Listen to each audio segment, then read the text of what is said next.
Bonjour messieurs, soyez les bienvenus et merci d'avoir accepté à répondre à quelques questions.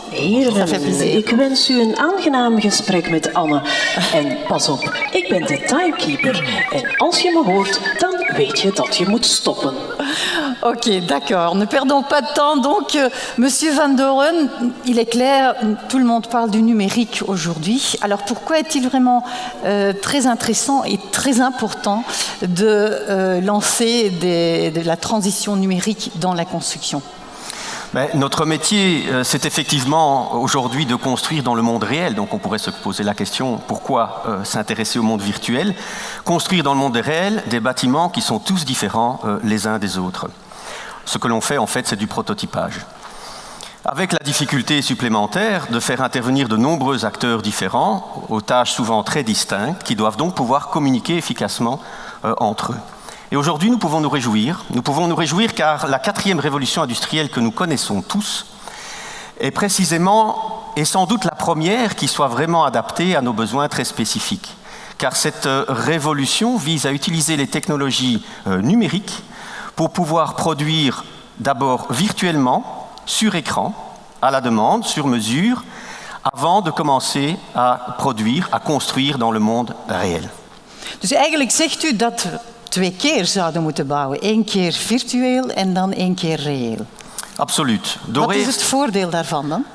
Door eerst op een scherm te bouwen en deze informatie te delen met alle betrokkenen, kunnen we problemen op voorhand detecteren en oplossen. Zo hebben we minder verrassingen op de werf. Dit is zeker geen overbodige luxe. Weet u dat vandaag 5 tot 10% van de omzet van een bouwbedrijf verloren gaat aan faalkosten? Als de informatie gedeeld is via een digitale maquette, kunnen we ook eenmalig de gegevens invoeren en niet meerdere keren zoals dat vandaag gebeurt.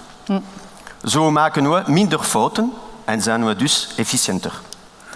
We kunnen deze informatie ook gebruiken om drones, 3D-printers, scanners, intelligente bril of nog robots aan te sturen. Deze info kan nadien ook helpen bij het onderhoud van gebouwen. Zo heeft de 4e industriële revolutie een impact op alle bouwpartners. Eigenlijk mogen we wel dus spreken van bouw 4.0. Bon, je suppose, Monsieur Engelhard, que cette construction 4.0 dont Monsieur Van Doren vient de parler ne se limite pas à la Belgique, que c'est un enjeu mondial même. Oui, absolument. On peut par exemple citer l'exemple de Singapour où effectivement, c'est un exemple, ils sont leaders dans le monde point de vue d'implémentation de BIM, mais là, demander un permis de construire, ça prend 3 jours. Ah, d'accord. Légèrement plus ici, je pense. Oui. Et en plus aussi, leur gouvernement ambitionne vraiment la stratégie d'appliquer BIM, la technologie BIM, pour augmenter la productivité de 25% dans le secteur de construction et d'ici à 10 ans. On peut voir aussi en Europe que ça s'applique. D'abord, effectivement, on a vu ça dans les pays scandinaves et Danemark, où il y a 10 ans, ils ont commencé effectivement à appliquer BIM partout.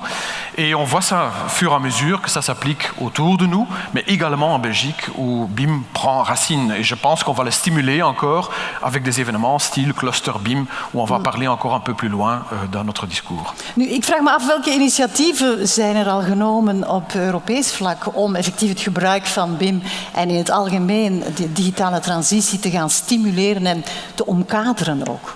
Wel, je hebt ten eerste in 2014 hebben we de aanbeveling aan de 28 lidstaten om eigenlijk die digitale technologie, die BIM, ofwel te gaan opleggen voor grote infrastructuurwerken of gebouwen, of eigenlijk toch op zijn minst te zeggen van doe daar iets mee. Hè.